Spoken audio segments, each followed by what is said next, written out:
If you're not really cultivating a practice of being aware while you're doing your work, not just aware of what seems to be important for the client, but aware of what's showing up as important in you and learning to use that as raw material for the work, you're going to be missing opportunities to help people. All right, I'm Dr. Mitch Abblett. I'm a clinical psychologist. I've been in private practice for about 8 years. But prior to that, I was working in residential care settings with really tough behavioral challenged kiddos. And then for a long time, I was the clinical director of what here in the area we call a therapeutic day school program, which is both a special education program and a treatment program for kids with emotional, behavioral, and learning issues. So led the staff there, did a lot of training, supervision, direct clinical work. So I've worked in hospital settings, school settings, private practice settings. Underneath moments that you're in as a clinician, where you're sitting with people and you're processing things, you're trying to analyze what's going on, you're looking at the problem that brought the client into you, is your own brain and their brain processing things moment to moment. And if you're feeling anxious or you're feeling thrown in a given moment, your survival brain kicks in, fight, flight, freeze type reactions, and it can lead you to rely on your own learned habit patterns for playing defense. And if you're not really cultivating a practice of being aware while you're doing your work, not just aware of what seems to be important for the client, but aware of what's showing up as important in you and learning to use that as raw material for the work, you're going to be missing opportunities to help people.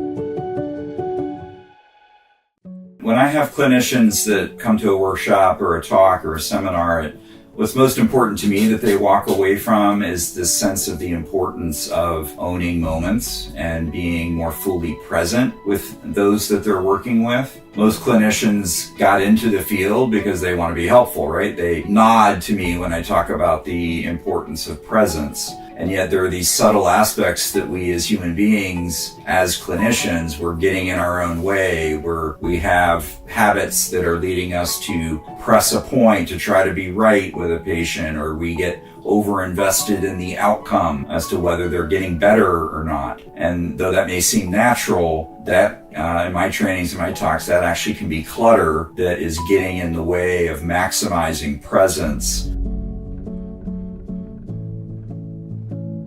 And so learning how to walk away with the tools that get you decluttered from your habits. So learning how to map your habits is one of the things I like to teach people. Learning, your professional habits. Just because you're a clinician that you don't have habits that are cluttering your ability to be aware and present. So how to readily map your own professional habits, how to drop into a moment and own it, how to own error, how to set limits and boundaries, how to tap into what matters to you, what is truly resonant.